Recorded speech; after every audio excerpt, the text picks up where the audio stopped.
Well, good morning, boys and girls. We've got a little job here. It's not real exciting, but it does have its challenges. So our challenges are, A, getting this old wooden door off.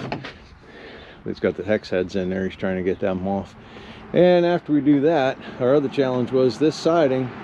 They don't have it anymore. Or, well, I guess you could get it, order it from all sides, but it has if you look up under the profile, all of them look like they're locked, like it's individual pieces. They call it center lock, and it's very expensive to get by the case. We didn't need a case, we just needed a few here. It was actually cheaper to buy a case of another type siding that matches and do this whole section. What are you gonna do? So anyway, inside, square bolts are turning, and you know how they do, and that's only a carriage bolt. Not a lot of room to get through here because he's taking everything out of the other side of the garage to give us room so we can work. Once we get this door down, we'll be able to maneuver in here. Alright, there's some light. So your typical old door with the old door springs and cables, but gonna have to grind a couple of those bolts off. Just turn them. And you're just turning. Yeah, it's annoying. So anyway, I can't even open a door right now. I don't know why. It won't even lift. I think it's probably has something to do with the spray foam that they put on the bottom. Alright. Oh, I love this. Check this out up here. Somebody had a clever idea. They had a radio there and they made their own speaker boxes. I love that. That is cute. Having fun this morning, Josiah? So far. Yeah, sounds like it. Alright, let me get this ground off. It was definitely the spray foam. Took a pry bar and pried up on it and got it, but even with the top panel off, those door springs are so much of a sissy. Don't even want to, still don't even want to hardly raise the door. I know I about broke my arm off trying to lift the one over there. Of course, cable's not on the roller there on that one either. Now the fun part, we gotta pretty much lose a spring before we take too much off. Yeah, let's see how it goes. Maybe we'll put it in time lapse if I can get a good camera in.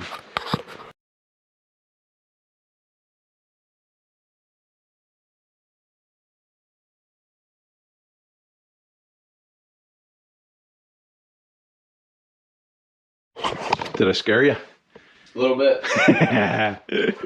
Well, I wouldn't recommend it to anybody that's never done something like that before, but I knew one of these would fall off the wall. I thought it would be this one because I grabbed hold of it and this whole thing is just only held on by 2 nails at the top. Now how that was holding all that door spring tension, I have no idea, but as you see, as soon as I let the spring tension off that one, it flew off of there. Just 2 nails. The other 2 were not really holding much. But anyway, it's always tough to do this. That was the easiest way to just cut it. And the door was in a bind, so it wasn't going to really go anywhere. And Josiah was kind of holding it. But anyway, Securing it. Yeah. All right, now we can just start unscrewing all the hinges and get this guy out of here. Makes you wonder why it took them so long to get rid of square drive and go to hex head. Same thing with flathead to Phillips. Of course, Phillips to Torx is even better yet. We got the door out of there without any real problems. That went pretty quick. I'm going to try to take this track down. I took the screws all out of there. Shouldn't be much holding it. There's one nail on the top flange here. And this should have hardly anything.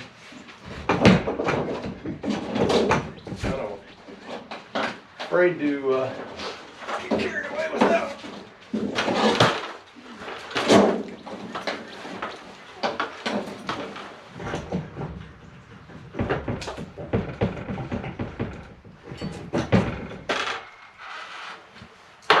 There you go, sir. And we got all these wires wrapped around that board. The speaker. There we go. Alright, watch yourself there, Mr. Jew side. About to get violent with it. Ready? My ladder wearing away. Knock yourself off the ladder. No. I prefer not to do that. At least this time I knew the fluorescent light was behind me. I hit it this time. Yeah, that one there was handled up better than the other side. Yeah. So I think this one was to a joist. Wow. Ah, hey, take the flat bar if you would, and up there by that roller, the header, pry that. See if you can pry that away. I think I've turned the bar the other way. Yeah. If you can get underneath, there's just a nail holding it. You get under it. It's at the top, the nails. So, but I mean, if you got, if you really were, you should be able to be okay. If you can get there, that's perfect. If you can pry it. Yeah, it's just one measly little nail. Jeez. Is it bending the metal? It must be. It looks like it's gonna come out. Pop out, hit me. Want that bigger flat bar? Right there.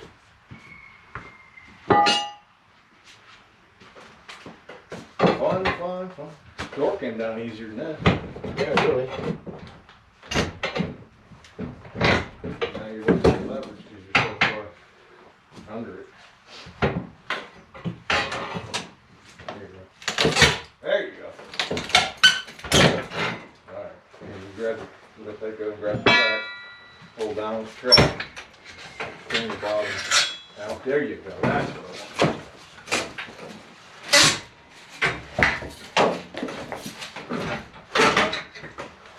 Can't get those nails up there. They're like way up there. Oh, I see it. Hammer or something. Flat bar. Big one.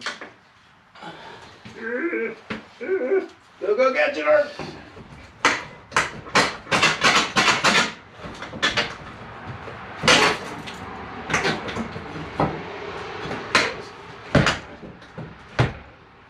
I'm gonna have to get the recip up there. This should have been on time lapse. Yeah, really. Well, I didn't think this was gonna be that hard. No.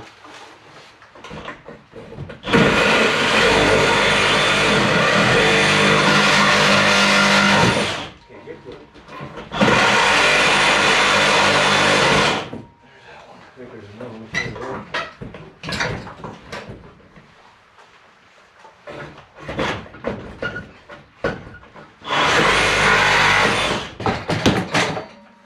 Good catch, Dwayne. Oh well, it's down. Well, let's let the fun continue.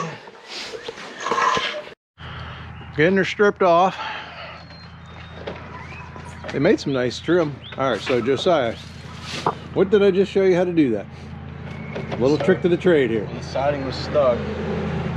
Can't get it unsnapped. But you just hit it straight down. Yeah, put down pressure on the top with one hand. Okay. Push down, and then give it a kind of a downward hit on the lower. Right there. Down here. Yeah. Look at that.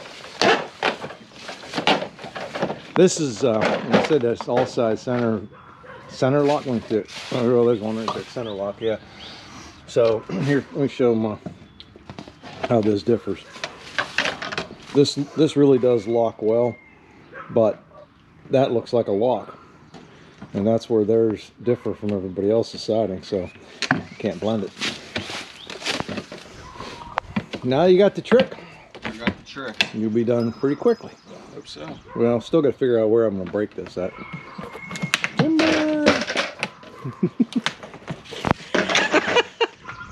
You got it all going on, buddy. Sure. Now to address the elephant in the room. Yes, this all sloping right toward our garage here. And he already knows this is a problem, and that's why they put this little curb in. And if we're gonna use 2x6 walls, but even if we use 2x4s, it wouldn't matter, because we have to consider this is the outside, then our thickness of our OSB, and then the stud. So no matter how I slice it, I'm basically going to carry that line down. I need to put that 2x6 down here treated, but this is in the way. It's always some kind of challenge that you find on doing construction. So this at least is chipping real easy with the claw hammer. Get it kind of close here. We cut a treated 2x and set it. Let's set it in there and see how good it is. But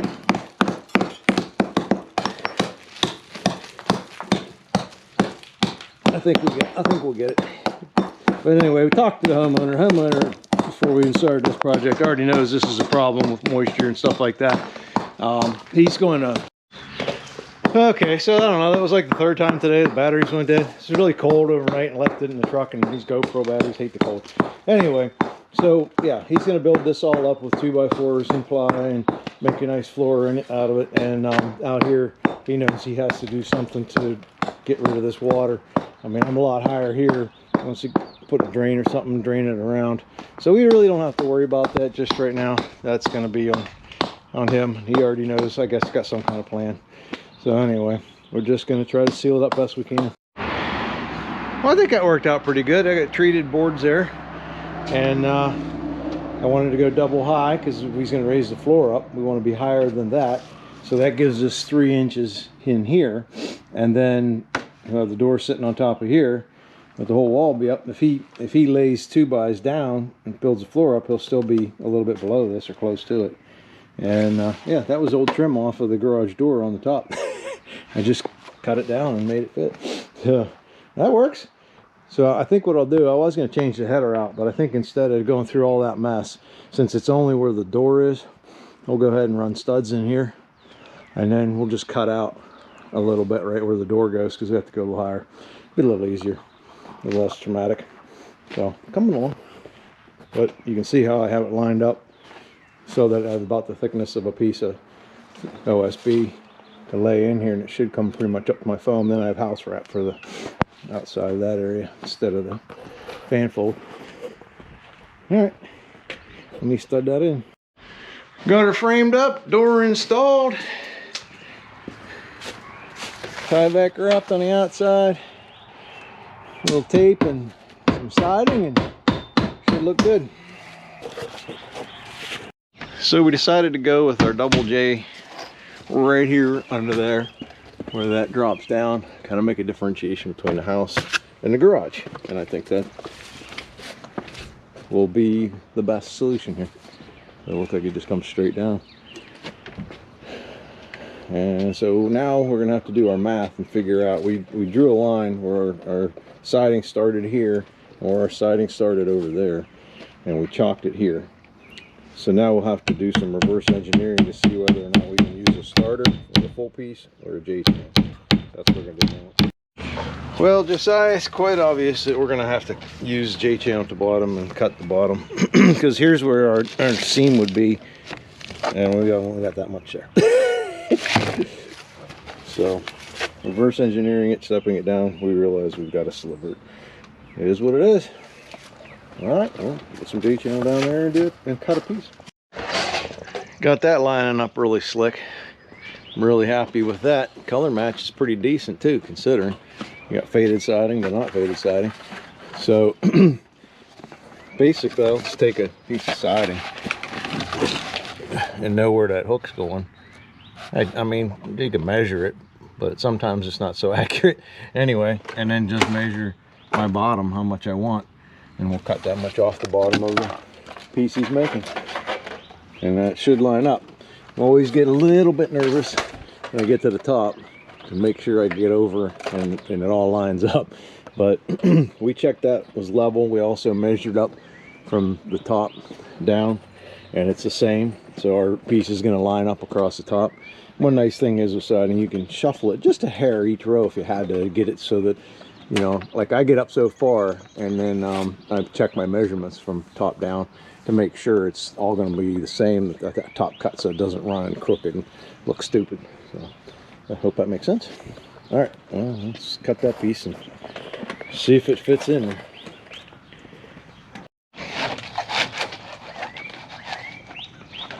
So it fits up that way.